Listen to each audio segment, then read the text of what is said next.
En mis tratamientos hubo muchas carencias, pero con lo que yo me quedé fue con la enfermera que una vez salí de la primera visita, nos explicó lo que iba a pasar, cómo iba a ser el tratamiento, con sus dibujos, con su aparato reproductor, con sus medicinas. Mira, te la tendrás que pinchar así, te coges.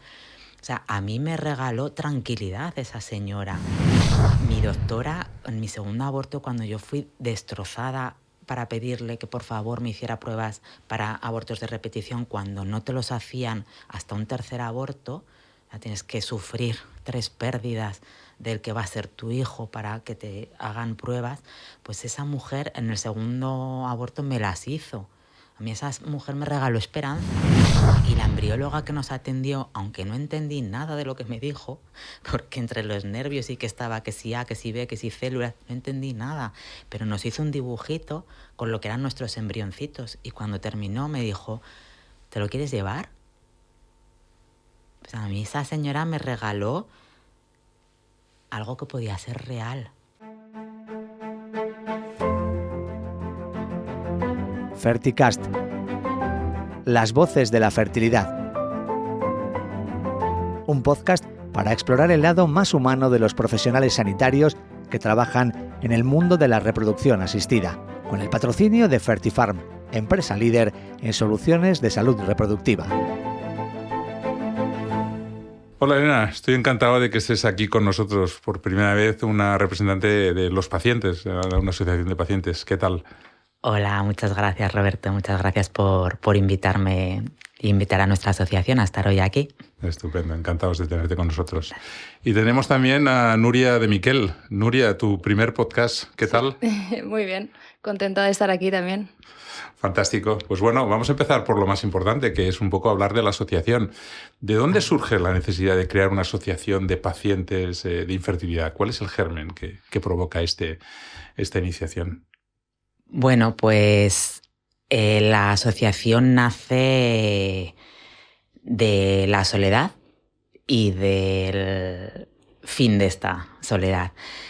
Nosotras éramos 3 pacientes que vivimos la infertilidad en la soledad de nuestras casas, sin nadie que nos pudiera acompañar, sin nadie que nos pudiera consolar, apoyar de la manera en la que nosotras necesitábamos. Y un día nos encontramos por internet y fue como volver a respirar. Y de ahí surgió la idea, la necesidad de poder hacer algo que pudiera seguir ayudando a las personas que vinieran detrás de nosotras. Y es por ese motivo que decidimos crear nuestra asociación. O sea, nació de una necesidad. Nació de una necesidad total. Oye, ¿cuáles son los objetivos de la asociación? ¿Qué persigue la asociación?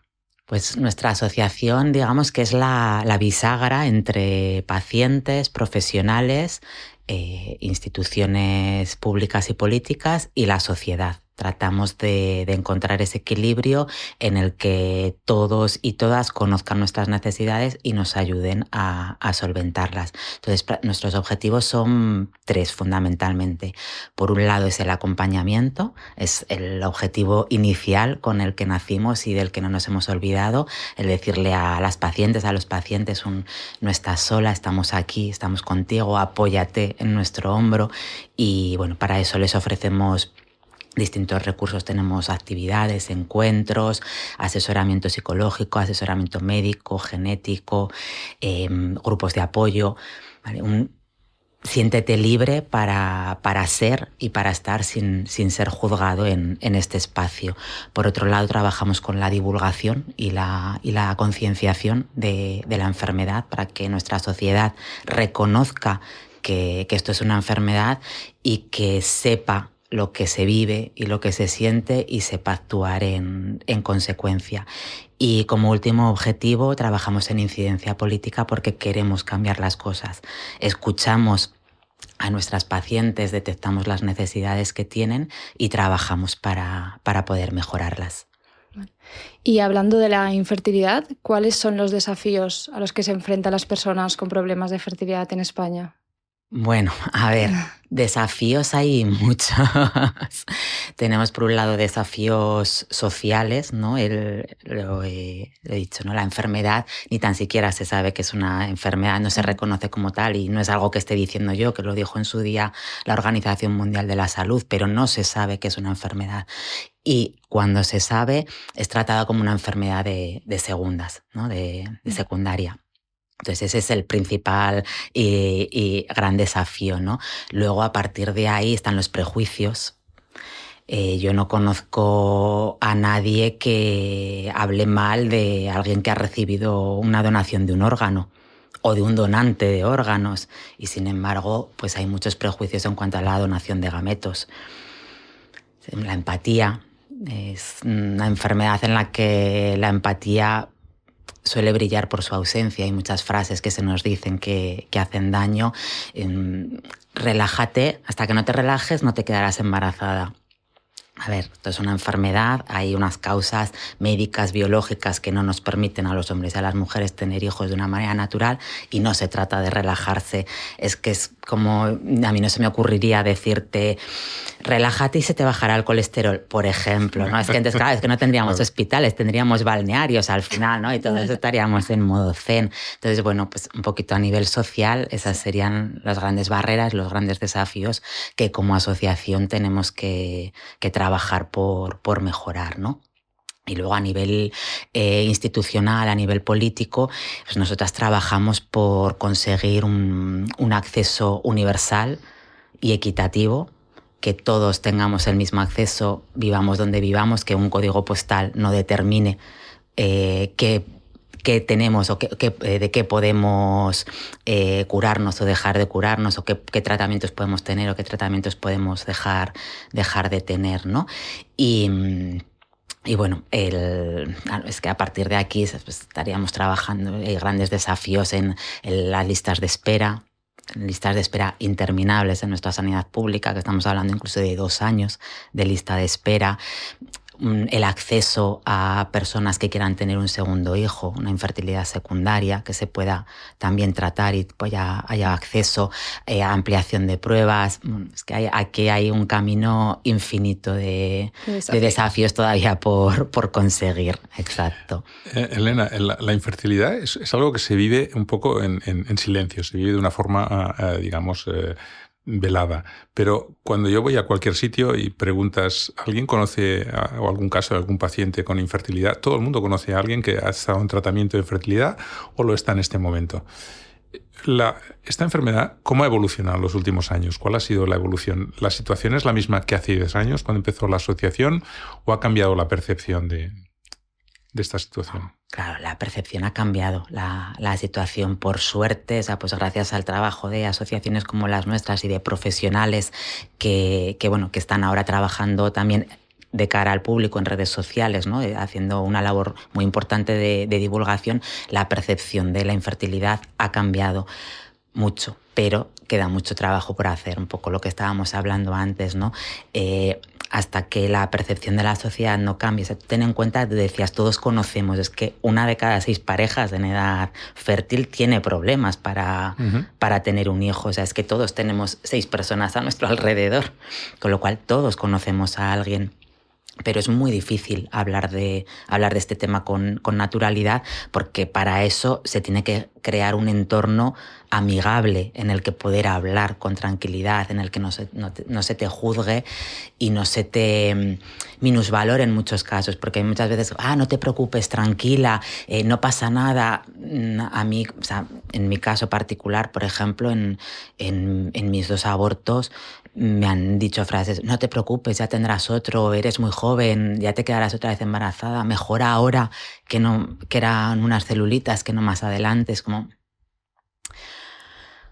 jolines, que yo entiendo que me quieres ayudar, o sea, yo sé que no me estás haciendo daño de una manera consciente, pero me lo estás haciendo, ¿no? Entonces, hasta que como sociedad no aprendamos cómo ayudar, pues los pacientes al final callamos. No, y además no solamente eso, sino que hay una presión social especialmente sobre la mujer, ¿no? Porque tú para cuándo, se te va a pasar el arroz, es decir, y que viene de los amigos, de la familia, de tu entorno más cercano. Es decir, la presión que tiene la mujer cuando llega a determinadas edades es tremenda. Sí, y es una presión al final añadida porque además... Es que, jolines, tú no sabes en qué situación está esa persona a la que le estás preguntando. Es que igual no quiere tener hijos, o es que igual no puede, o es que igual viene del hospital de tener un aborto. Uh-huh. Entonces, deberíamos de dejar de hacer ese tipo de preguntas, de dejar de ejercer esa presión sobre las mujeres, porque es verdad que sobre los hombres no se suele hacer. No se hace sobre los hombres. No. A mí sobre las mujeres sí. Y entonces cuando una mujer llega sobre los 30 y algo años, todo el mundo se pregunta, bueno, ¿y cuándo llegará? Y lo hacemos todos. Es decir, eso es un cambio importante que tenemos que hacer entre todos. Es un cambio importante y nosotras desde la asociación siempre decimos, y siempre a las pacientes y a los pacientes les decimos, o sea, sabemos que es un momento muy difícil en el que no tienes energía, ¿no? para afrontar eso, ¿no? Para poder decirle a tu madre o a tu prima o a la vecina, por favor no me preguntes eso porque me hace daño, ¿no? Entonces para eso está nuestra voz.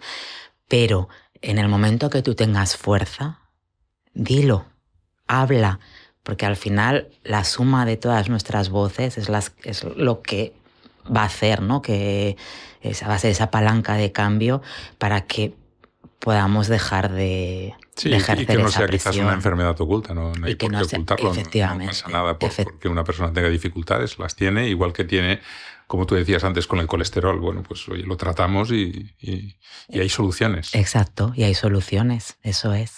¿Cuáles son los mitos que hay ahora mismo encima de la mesa sobre la infertilidad que todavía persisten? Bueno, es que, a ver, a mí no me gusta decirlo porque al final hay más cosas. La edad, recapitulemos, la edad. No somos jóvenes, no siempre somos jóvenes para tener un hijo. O sea, nuestra edad biológica no es la misma que la edad social. Con 40 años, por desgracia, pues no somos jóvenes para tener un hijo. Es algo que a mí no me gusta decir porque, claro, en entornos donde no se conocen detalles de esta enfermedad, parece que todo recae sobre la edad y no todo recae sobre la edad. Hay muchísimos más factores que no nos permiten tener un hijo a los hombres y a las mujeres, ¿no? Pero es la realidad. Yo sigo encontrándome con gente cercana que, pues eso, que con 40 o con 42 años te dice que, bueno, que sí, que el año que viene, quizás en 2 nos plantearemos. Es como... No. Entonces falta mucha información y mucha educación. Luego, que no siempre se consigue. O sea, ir a una clínica de reproducción asistida no es sinónimo de salir embarazada, o sea, no lo es. Yo misma, cuando después de un tiempo de no quedarme embarazada y nos hicieron pruebas y nos dijeron, bueno, pues tenéis un problema de esterilidad, de infertilidad masculina y tú tienes también unas trompas obstruidas, una serie de cosas, vais a tener que ir a reproducción asistida. Yo misma dije, ya está, ya se ha acabado mi problema. Solucionado. Claro, o ahora ya solo es cuestión de esperar que me llamen, someterme a un tratamiento de reproducción asistida, y mi gran problema en aquel entonces era decir, me explicaron un poquito, entonces era, ¿y cuántos embriones quiero que me transfieran, 1 o 2? Porque no me quiero quedar embarazada de mellizos. Yo misma pensaba que entraba en la clínica y salía embarazada de mellizos. O sea, ya estaba mirando el carrito gemelar y eso no es así. O sea, quedarse embarazada no es fácil y tampoco con reproducción asistida y tampoco en el 100% de los casos se consigue. O sea, es verdad que los médicos te dicen, si sigues intentándolo, lo consigues. Y sí, claro, supongo que si haces 6, 7, 8, 9, X tratamientos, pues llegará un momento que lo consigas. Pero claro, estamos tratando con personas. Y las personas pues tienen un desgaste físico, tienen un desgaste psicológico brutal y seguramente tienen un desgaste económico muy grande porque al final muchos de los tratamientos, un 70% de los tratamientos se hacen en clínicas privadas.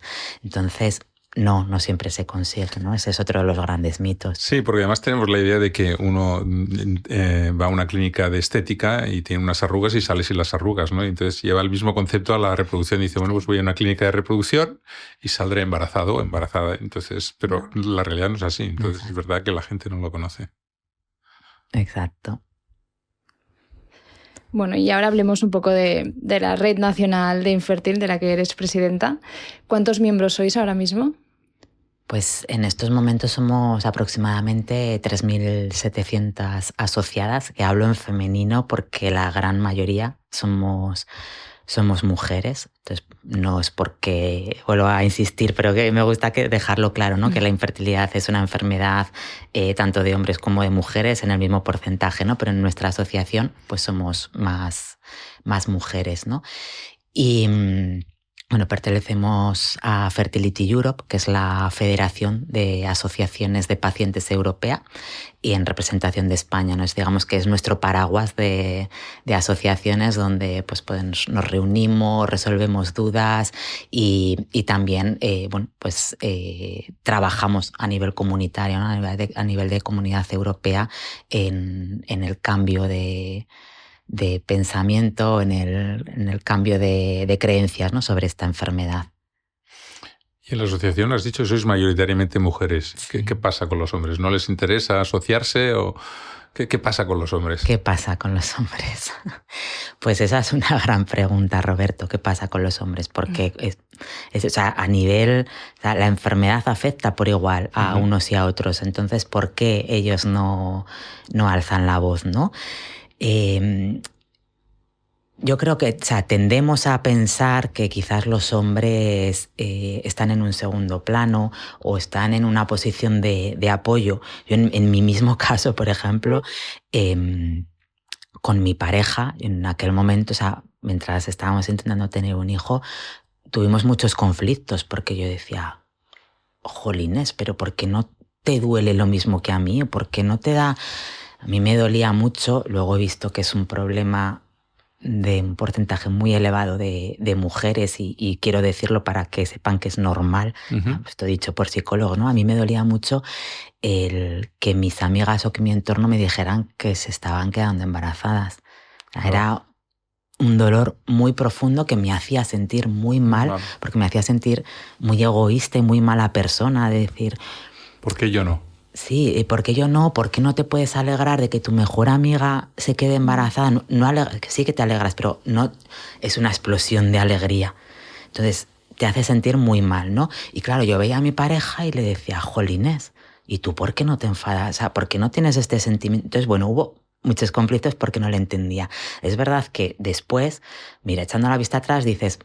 pues menos mal que él estaba fuerte, porque si llegamos a estar los dos en la misma situación en la que yo estaba, no sé dónde habríamos llegado, ¿no? Perdemos los amigos.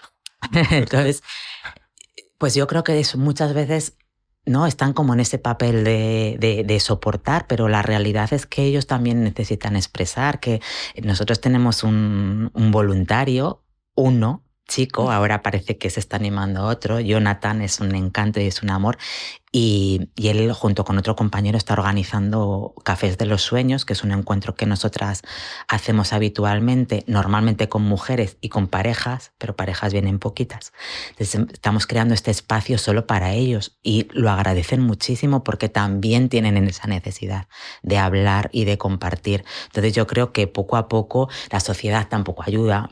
Es que claro, es que es un sumatorio de muchas cosas, ¿no? Pero yo creo que poco a poco y con trabajo y creando esos espacios para ellos, pues conseguiremos que ellos también puedan alzar la voz, puedan decir también estamos aquí, también necesitamos expresarnos y también tenemos este problema y no pasa nada por tenerlo, lo que hemos hablado antes. Y quizás que puedan expresar también esos sentimientos de la infertilidad, ¿no? Porque al final quizás en muchas ocasiones el hombre se cae en muchos sentimientos, no quiere expresarlos, ¿no? Un poco por ese papel de decir tengo que ser alguien duro, fuerte, viril y no quiero expresar sentimientos o debilidad, ¿no?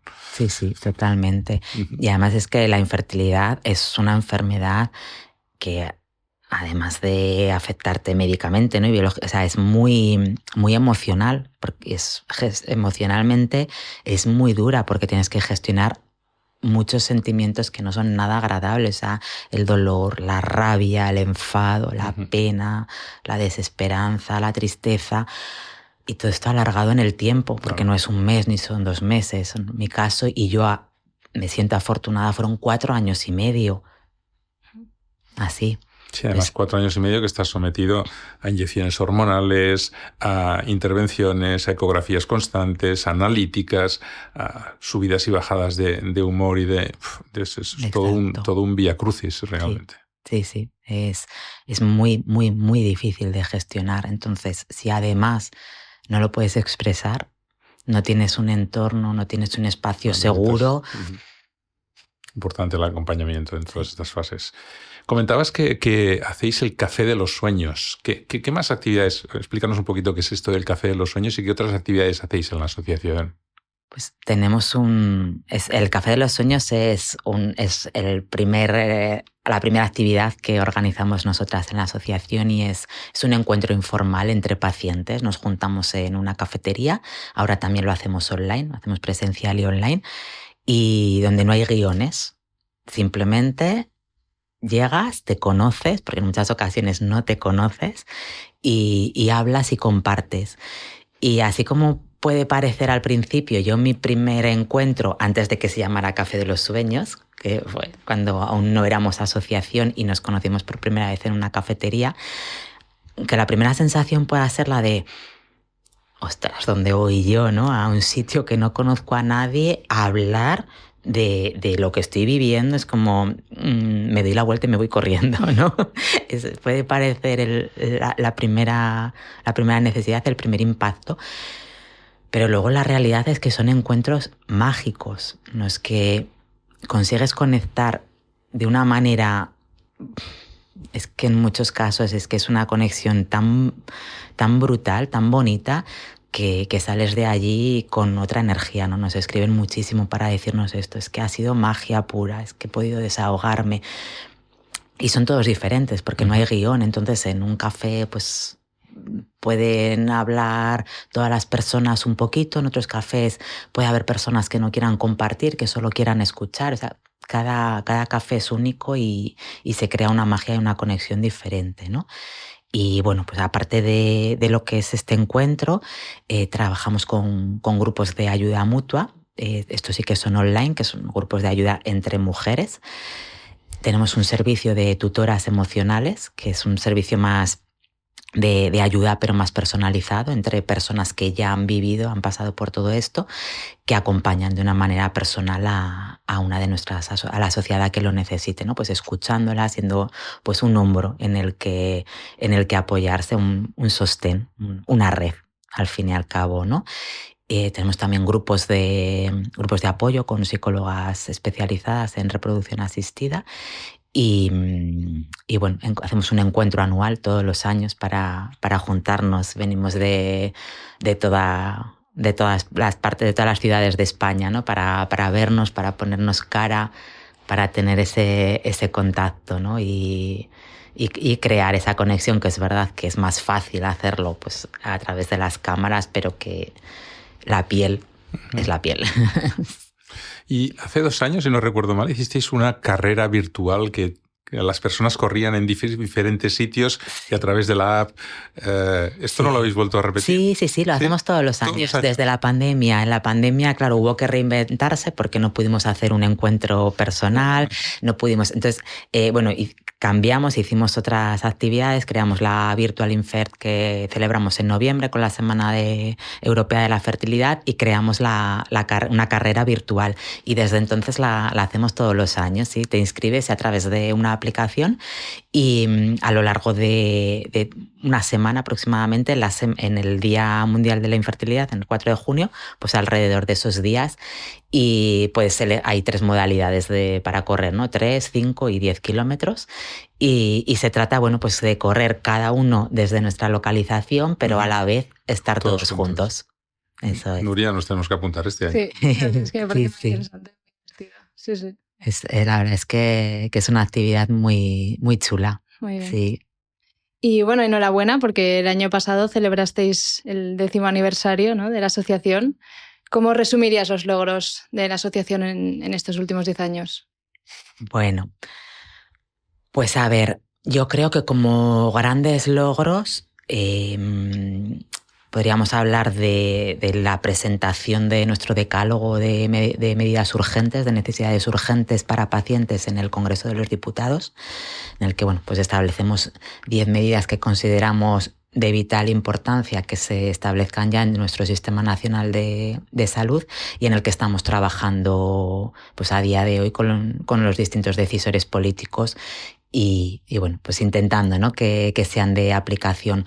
Por otro lado, también presentamos la hoja de ruta de medidas para la natalidad, liderado por la SEF, por la Sociedad Española de Fertilidad, y junto con el resto de sociedades científicas, un poco pues para marcar las bases, ¿no?, y la estructura en la que empezar a trabajar, en la que nuestros decisores políticos empiecen a trabajar, porque hay mucho trabajo por hacer, ¿no?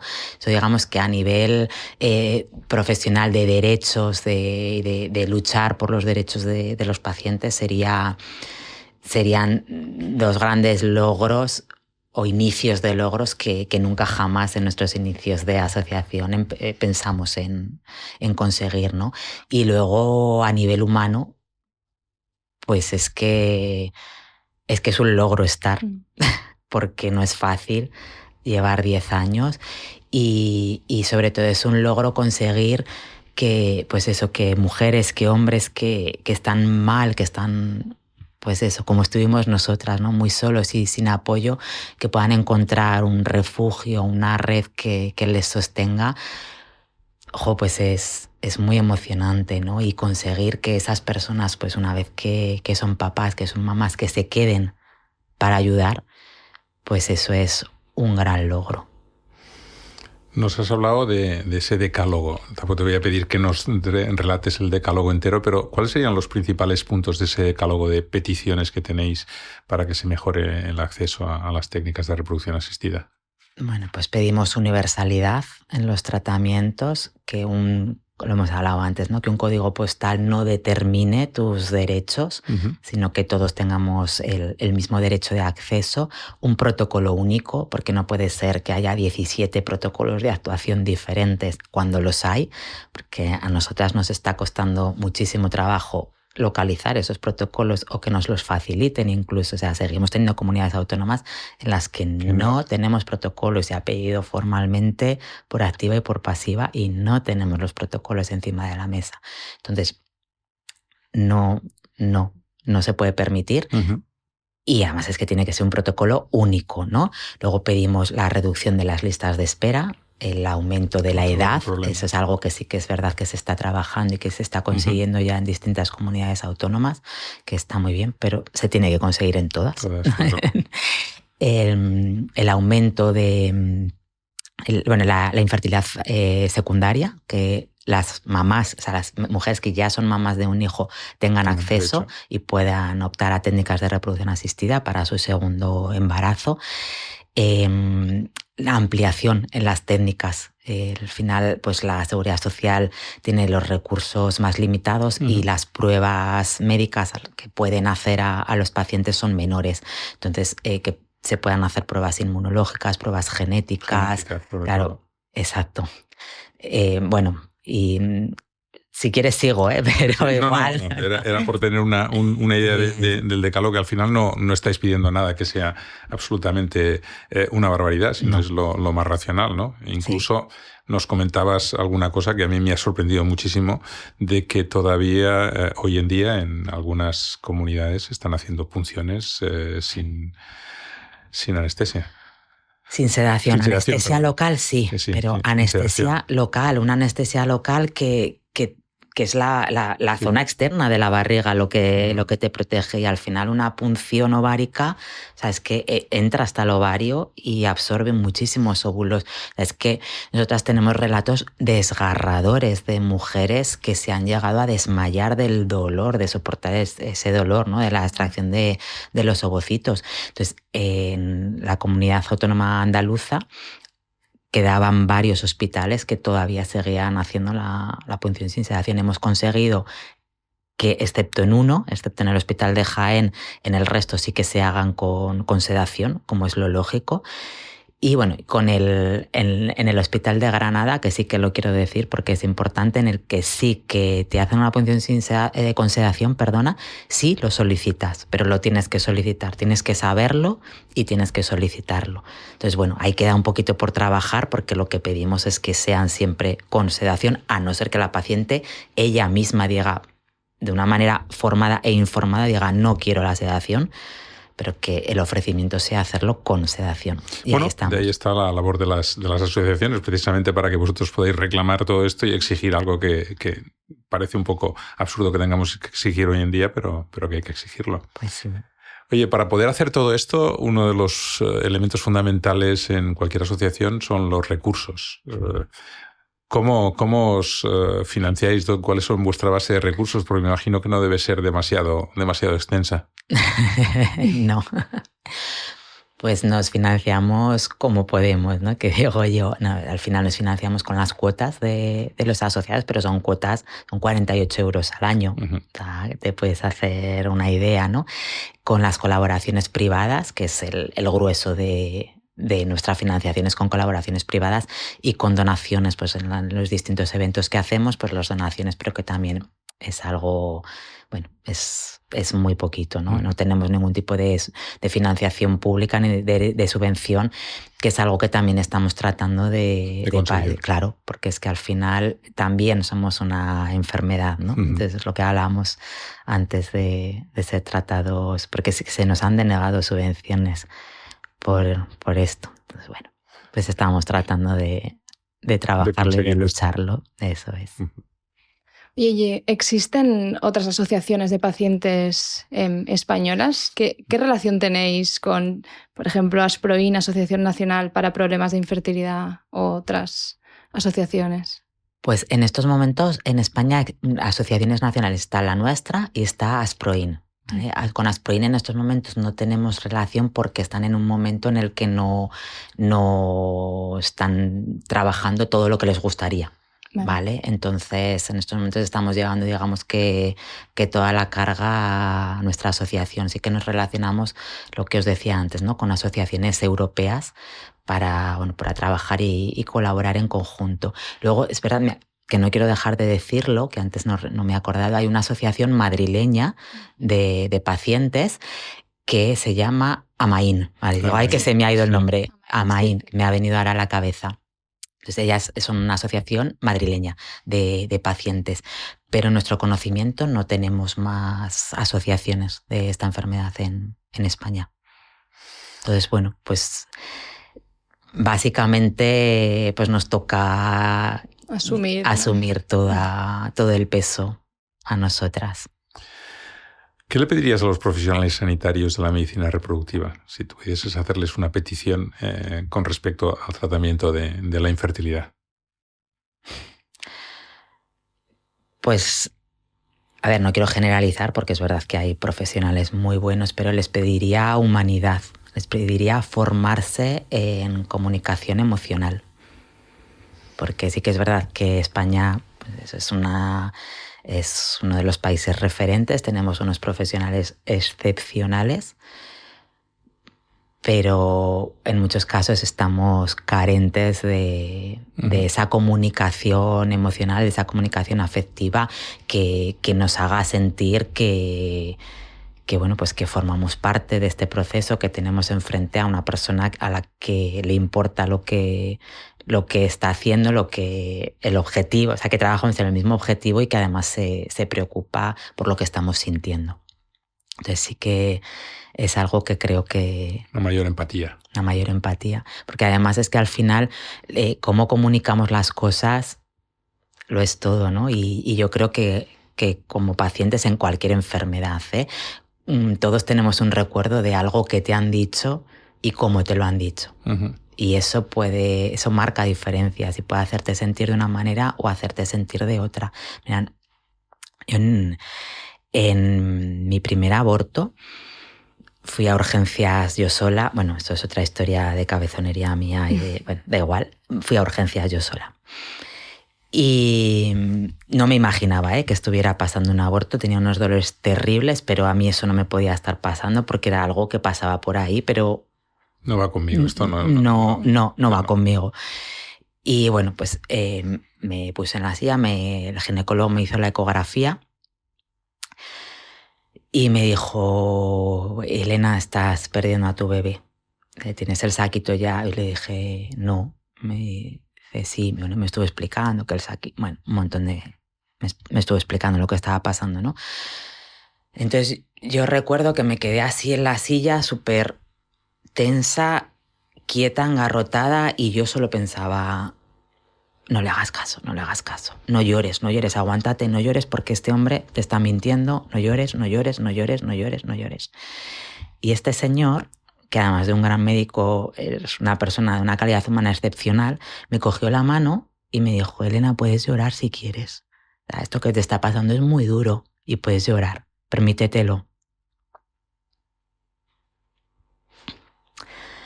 Sí, cambia totalmente. Pues totalmente, eso. Es otro... Sí. Entonces es muy importante. Es muy importante que nuestros profesionales sepan Cogerte la mano. Sepan cogerte la mano y decir las cosas con la empatía y el cariño suficientes. Porque yo lo entiendo, porque al final en el fragor de la batalla no estás trabajando, tienes presiones, tienes poco tiempo. Son muchas cosas, ¿no? Y que es entendible y que no estés siendo consciente de que estás hablando con una persona o que le estás diciendo que tiene unos óvulos de mala calidad. Y entonces se lo dices de una manera que hace daño. Sí, sí. Sí, es muy más importante el cómo que el qué, ¿no? Exacto. Eso les pediría. Uh-huh. ¿Y qué consideras que le falta a la medicina reproductiva en nuestro país?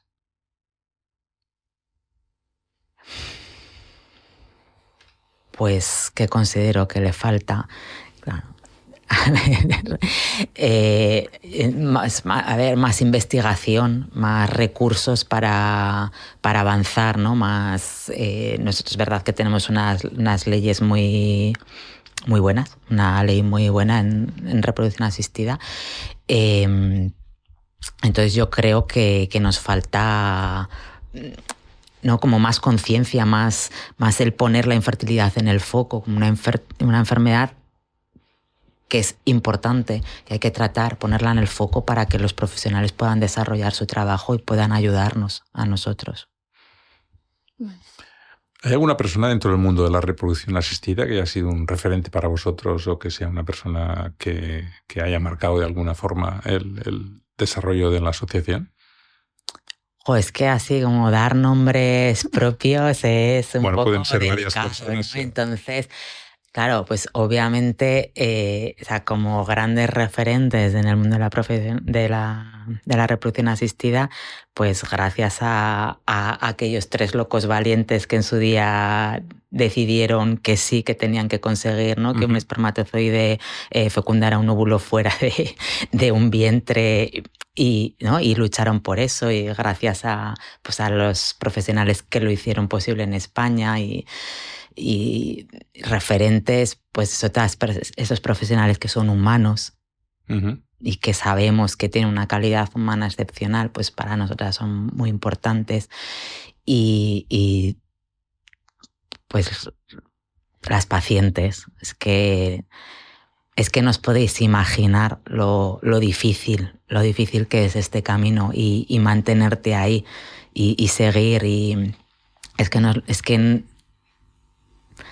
seguir con tu vida mientras tu vida se ha parado, porque tu vida se ha parado. O sea, en tu cabeza solo está el controlar los tiempos, porque hay que si la medicación me la tengo que poner hasta ahora, que si no me puedo ir de casa porque tiene que estar en la nevera, que si tengo que coger un avión y me tengo que pinchar o sea, tu vida solo gira en torno a esto, controla tu vida. Y a la vez tú tienes que seguir viviendo, tienes que seguir yendo a tu trabajo, tienes que seguir saludando, comiendo con tus padres, saludando a la vecina, sonriendo, cuando tú lo único que quieres es estar en tu casa y llorar, por ejemplo.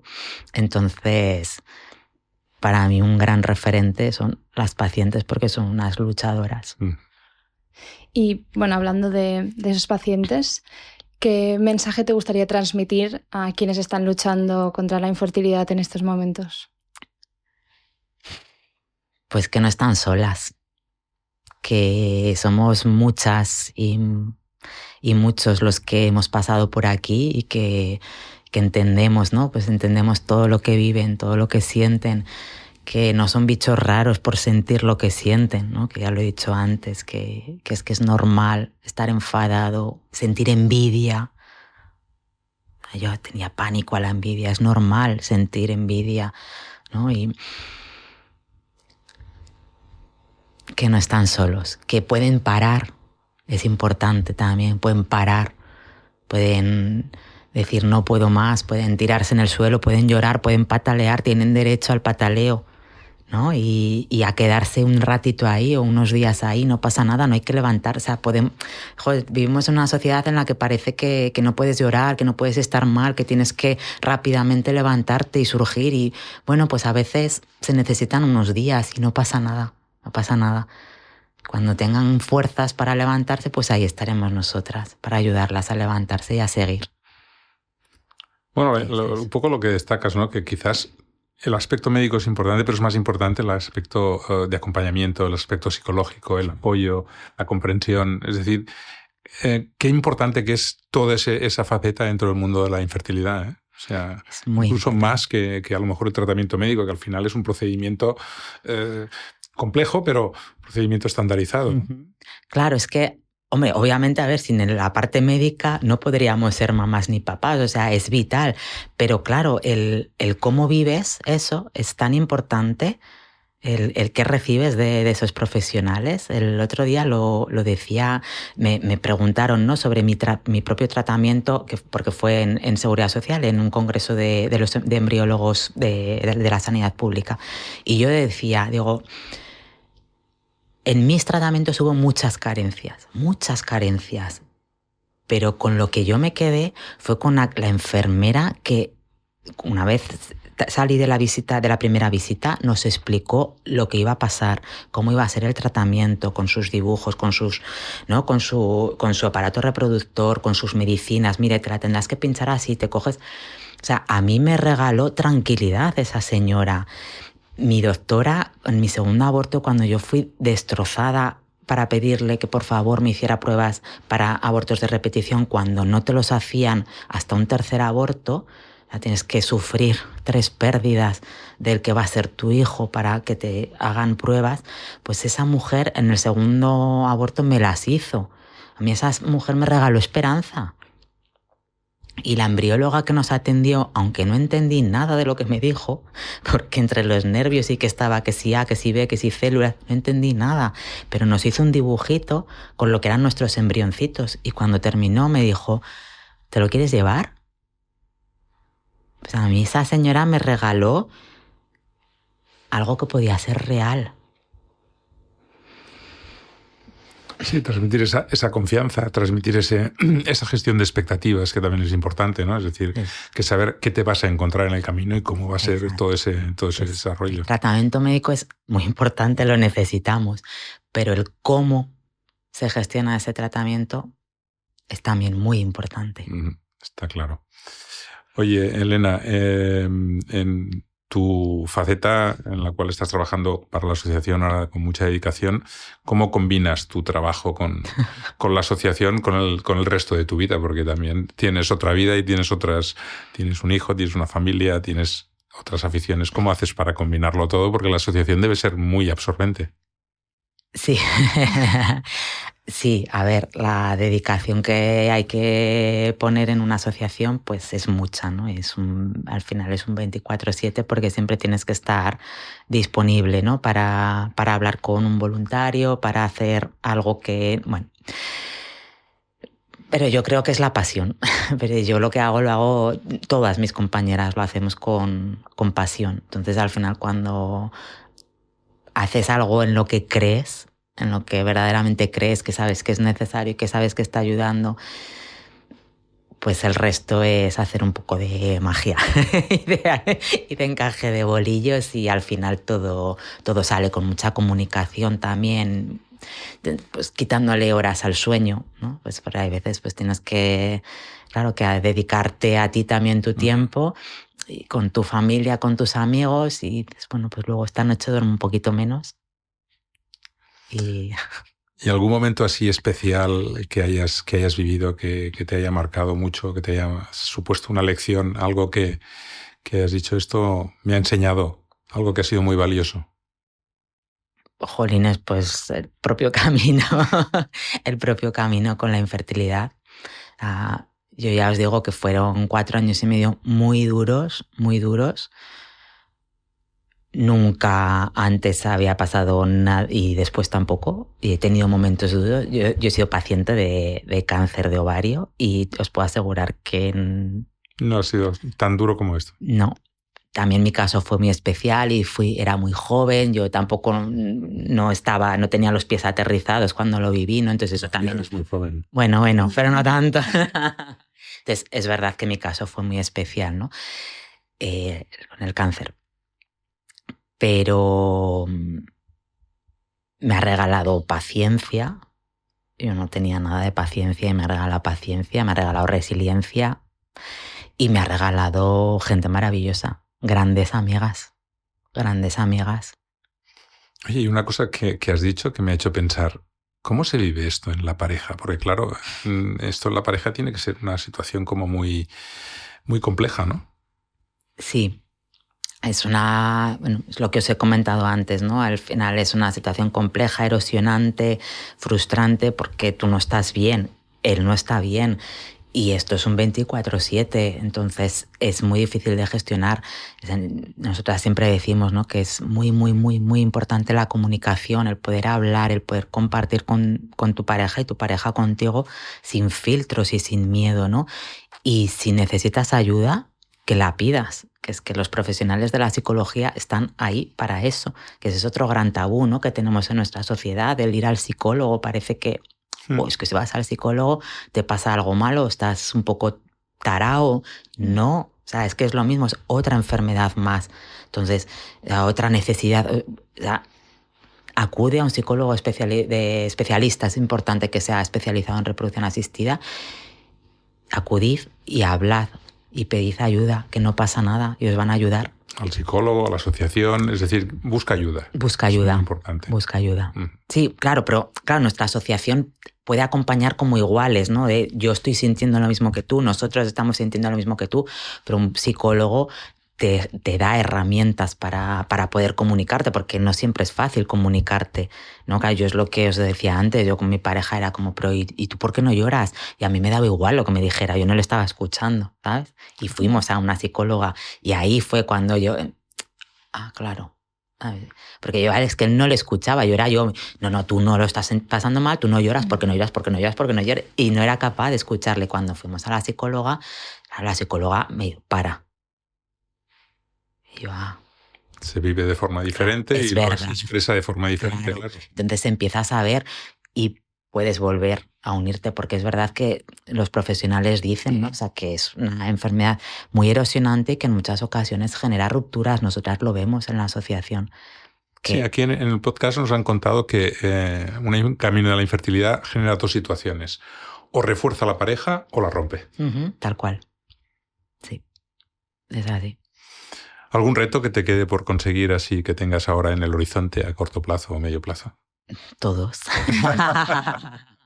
Todo lo que no hemos conseguido hasta ahora, nuestro decálogo, nuestras 10 medidas. Ir marcando tips en el decálogo para poder conseguirlo. Efectivamente. No, marcando tips, no, marcando XD. Conseguido. Pues son muchos retos. Son muchos retos. Y al margen de tu trabajo, ¿cuáles son tus aficiones? ¿Qué te gusta hacer en tu tiempo libre? Bueno, pues no tengo aficiones, así grandes aficiones más allá de estar con mi gente. Me encanta, disfruto muchísimo de estar con mi familia, con mi gente, pasear. Me gusta mucho pasear y sentir el sol, ¿no?, así en la cara y ir a la montaña, ir a mi Pirineo a respirarlo. Eso sí que es algo que me encanta. ¿El Pirineo? ¿Hay un sitio del Pirineo en especial? No hay ningún especial porque todos tienen su... Sí, es que A ver, claro, te diría el Valle del Aragón, o sea, es el que más pisado tengo, el que más pateado tengo, pero solo por eso, porque es verdad que es que todo el Pirineo es precioso. Sí. Vayas donde vayas. Entonces, los últimos veranos he estado en el Pirineo catalán y también es que es como, wow, es que es precioso. Y un sitio de aquellos en los cuales dices, mira, si me tengo que perder, este es mi sitio. ¿Cuál? Menorca. En Menorca. Claro. Qué contraste, ¿no? Porque sí. Te gusta mucho la montaña, pero te perderías en Menorca, que sí, es una fíjate. De mar. Absolutamente. De mar, sí. Yo estuve 12 años viviendo en Menorca, porque bueno, fui un verano y me enamoré de la isla. Y estuve un año con el tuli-tuli de qué hago, y al final lo dejé todo y me fui a Menorca. Y sí, no, o sea, os diré que no me gusta el mar. ¿No te gusta? O sea, no me gusta la playa, no me gusta estar en la playa, me gusta ver el mar, escuchar el mar, ¿no? olerlo. Pero sí, fíjate. Sí, es un contraste curioso. Porque es mi refugio, Menorca es mi refugio, sí. Pero eres una persona de interior, vives en Zaragoza, te gusta la montaña, es un contraste interesante. Sí, de extremos. Sí, bueno, está bien. Recomiéndanos un libro o un podcast. Pues... El de Red Infértiles. Hombre, claro. Sí, venga, os recomiendo el podcast de Red Infértiles. No, a ver, es que yo no soy una persona, esto es verdad, no es un por no querer decir, pero que no soy una persona que diga... yo escucho muchos podcasts sobre infertilidad, sobre reproducción asistida, de clínicas. Me gustan mucho los podcasts sobre salud mental. Escucho mucha variedad. O sea, me gusta escuchar e informarme sobre muchas cosas. Y libros, luego siempre leo libros de ficción, donde evadirme de la realidad. Bien, para poder romper un poco. Sí. ¿Y una persona que haya sido un referente para ti en tu carrera personal, en tu vida? A nivel personal. Sí. Siempre todos tenemos a alguien que nos ha marcado de una forma singular, ¿no? Seguro que han sido muchas personas, ¿no? Pero alguien que te venga así ahora... Pues mis padres. Al final mis padres son los que me han hecho así como soy. Bueno, luego yo ya he ido aportando mis granitos de arena, ¿no? Pero sin ellos, pues seguro que hoy no estaría aquí sentada. Así que ellos, sí. Fantástico. Muy bien, Elena. Ha sido un placer tenerte aquí con nosotros, escuchar. Ha sido la primera ocasión que hemos tenido la oportunidad de dar voz a los pacientes y escuchar el lado de los pacientes, que yo pienso que es un dato fundamental. Al final, como comentabas, es muy importante la empatía, es muy importante la gestión de las expectativas, es muy importante el acompañamiento, el poder levantar muchos estigmas, el visualizar la patología y el conseguir muchas cosas que queda todavía por conseguir. Entonces, gracias a la asociación y a vosotros por lo que estáis haciendo. Gracias a vosotros por invitarme y por darme la oportunidad, ¿no? de poner voz a todo lo que necesitamos y a todo lo que somos los pacientes. Muchas gracias. Encantados. Muy bien, si te ha gustado el capítulo, no olvides suscribirte a Ferticast y seguimos aquí en este espacio compartiendo momentos con personas que son profesionales o que son pacientes del mundo de la fertilidad. Nos vemos en el próximo capítulo. Has escuchado Ferticast, las voces de la fertilidad. Suscríbete ahora en Spotify, iVoox, Apple Podcast o YouTube para no perderte ningún episodio. Únete así a la conversación sobre el lado más humano de la salud reproductiva. Este podcast es posible gracias al patrocinio de Fertifarm, empresa española dedicada exclusivamente al mundo de la fertilidad. Nuestra dedicación exclusiva hacia las clínicas y centros de reproducción asistida nos permite aportar innovaciones y soluciones innovadoras en salud reproductiva.